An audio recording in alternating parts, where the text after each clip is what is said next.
এই বসন্ত থেকে পুরো গ্রীষ্মের ফুল হয়।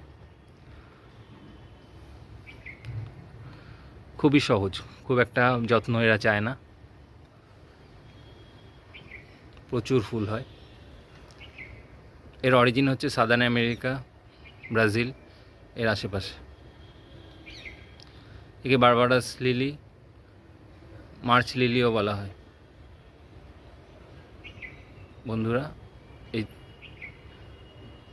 যাত্রা আপনারা করতে পারেন লিলির, খুবই সহজ।